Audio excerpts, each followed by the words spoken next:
Take a deep breath in. As you breathe in a resourceful feeling of calm and relaxation.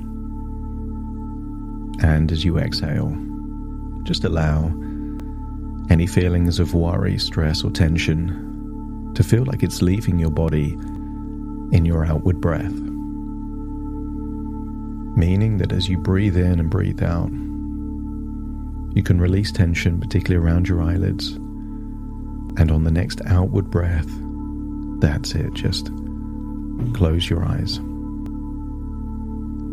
As your eyes close, feel a wonderful feeling of releasing tension. As you notice, you can focus more of your attention on the sound of my voice. Breathing in resourceful relaxation, exhaling tension, feeling that the deeper you breathe, the deeper relaxed you become. And the more your body relaxes, the more your imagination awakens. I want you to scan your body for any clues of tension, stress, anxiety, or worries. A worry can be a thought that can lead to a feeling that can create tension. So let's start with the tension. Just imagine it melting away. Breathing in that resourceful feeling of relaxation and feel the tension leave your body, almost like the evaporation of a warm breath on a cold morning. See it and feel it leave your body. And as you do so, notice the next inward breath becomes even more resourceful than the last, creating an emotional transfusion where you're breathing in what your body needs and exhaling what your body doesn't. I want you to use the power of your imagination to imagine a wonderful, almost field of green grass there on the coast, overlooking the ocean and a beach. Just imagine from that elevated perspective you can see for miles. I want you to get a sense that the ocean represents a transition. You know you want to leave the land you're on, even if you're not quite sure the new destination that you will arrive. I want you to get a sense that there are pragmatic, practical ways to get to the sea where there is a boat awaiting for you. There is a quicker way. There's a quicker way that would get you next to the boat, but the boat would never leave. The quickest way to get to the boat is to fall off the cliff edge. You might get to the boat, but you wouldn't be in a physical position to board the boat and lead to a better place. But for now, just imagine there you are, elevated above the ocean, on firm ground, far enough away from the cliff edge to feel safe, but close enough to know that there is a cliff edge there. And just imagine as you breathe in and breathe out, feeling the sun on your skin, breathing in the fresh air, feeling that as you breathe in and breathe out, you're becoming deeper and deeper relaxed. I want you to imagine right by the edge of the cliff, you could imagine a cocktail bar. Not a real one, just a hallucination of a cocktail bar, almost like a mirage in the desert. There it is. And imagine cocktail waiter starting to prepare an amazing cocktail. The infusion of flavors and preparation, maybe the artistic presentation. I want you to get a sense that there is something alluring about the idea of that cocktail. You could see it almost like a three-dimensional hallucination existing there in the sky, just inches past the edge of the cliff. As you breathe in and breathe out, I want you to get a sense that something in one context can be desirable, but in another context could be dangerous and a trap. As you breathe in and breathe out, I want you to get a sense that there are certain parameters that you will perceive that when those are there, alcohol is not the solution, but the problem. As you breathe in and breathe out, I want you to decide that drinking alcohol when you're entirely by yourself is not a solution, but a problem. I want you to imagine that drinking alcohol when you're feeling the emotion of anxiety, worry, stress, or overwhelm is not a solution, but a problem. And then I want you to imagine that there are other environments where alcohol is completely fine. Spending time with friends, spending time, great conversation over an enjoyable meal. I want you to get a sense that your ability to be discerning is activated. That one or two drinks in the right context isn't a problem at all, but in a different context could lead to a domino effect, where one domino topples onto the other domino, which topples onto another domino, which could lead to an undesirable outcome. I want you to imagine what it would feel like to feel that you are stressed and anxious, but also on your own. And to imagine that hallucination of a cocktail bar seeming to be calling you, like the alluring sirens of ancient Greece.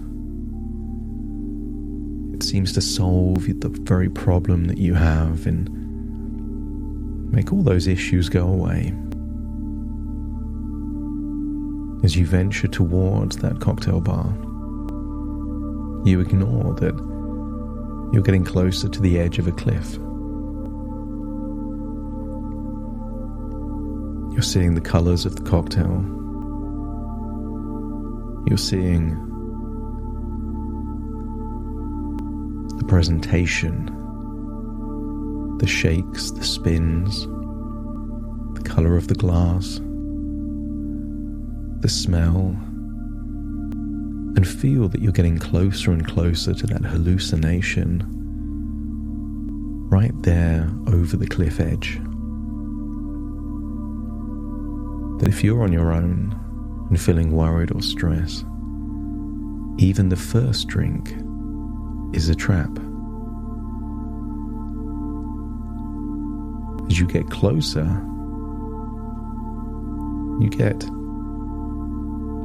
an intuitive feeling that something isn't right. You can feel it in your gut. Call it a sixth sense. Your intuition warning you. And be grateful for that intuition, giving you a warning sign that something isn't right. As you feel that twist there in your gut, you realize that you are just inches away from the edge of a cliff, that the cocktail bar is just a mirage, an idea that it will help when it will hinder. I want you to get a sense that you could take one step forward and plummet to your death, or you could decide that you don't need the drink. And if you're ready to make the decision that you would rather sit with your emotions and learn from them than suppress your emotions and voluntarily walk into a perilous trap, let me know by nodding your head. I want you to feel that from this point onwards, when you're alone and feeling intense emotions, alcohol is the very worst thing that you can do, and just feel like you're returning back to the environment you would be if you were anxious and by yourself. And feel a sense of pride and defiance that you're willing to sit with the anxiety, to sit with the stress, to feel the discomfort, knowing that this will activate the very resources internally that starts to work on a solution.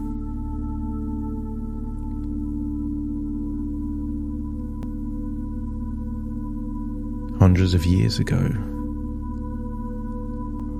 an engineer was given a problem to solve. How to figure out if a crown was real or not based on its density. Archimedes didn't know how to solve this problem. He just sat with the problem, thought about the problem, and then later, when taking a bath, submerging his body into the bath and seeing the excess water overflow from the edges, he encountered a eureka moment. The eureka moment didn't come when thinking about the problem. The eureka moment came because the problem was incubating in the subconscious mind, diligently working to solve the problem. And when he wasn't thinking about the problem at all, the solution came. So give permission for your unconscious mind to be an ally. The more that you're willing to sit with the anxiety and the stress, the more motivated your subconscious mind will be to find a solution, to give you an epiphany, your very own eureka moment where, of course, everything makes sense now. But you will never experience the epiphany staring into a cocktail glass, spending time with the problem, with the emotions, activates the very resources to empower the infinite potential of your subconscious mind to find a surprising solution that only in retrospect was obvious.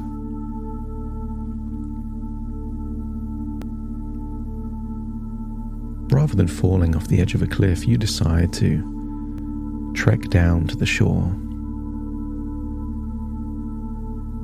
And you could see the waters as a cause of anxiety and stress. Or you could see the waters as an adventure. A voyage into the unknown. And I want you to feel courage and defiance and confidence as you board that boat, going into the waters, knowing that what you've done for other people you can do for yourself. That you've overcome adversity in your life, and this is just yet another time of adversity. That you have all of the resources necessary to navigate this boat to a more desirable destination. There may be periods of a storm, maybe periods of fierce winds or no winds at all. But trust in your skills, experiences, all the attribute and qualities that made you valuable to someone else to enable you to steer this boat, not to the first shore that you find, but to the most desirable shore that you find. I want you to feel that your resources mean that you can spend a long time on this boat. Feel the boat is full of food and water. Feel that the more food and water you have on the boat, the more time you have to explore different islands and lands until you find the very best one for you to then, when the moment is right, leave the boat and find that new desirable destination. And realize that if you were spending time at that cocktail bar, you would never have boarded the boat, never have ventured to new lands and realms. That right now, this period of your life is not a problem.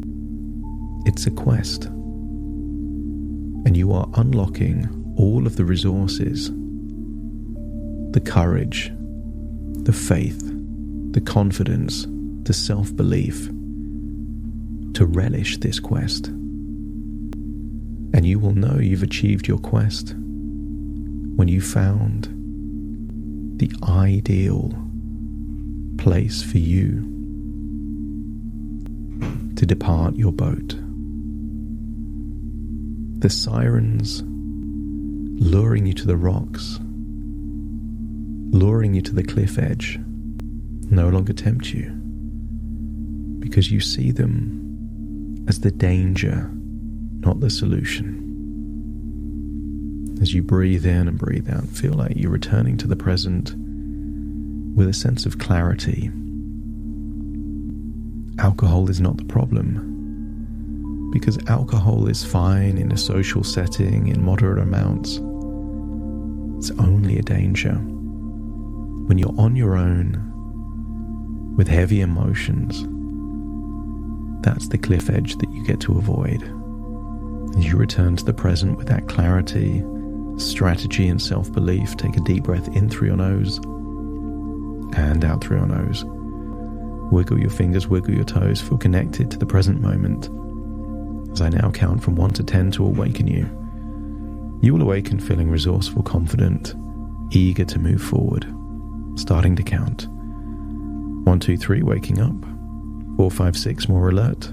7, 8, open your eyes, open your eyes. 9, 10, wide awake, wide awake, wide awake.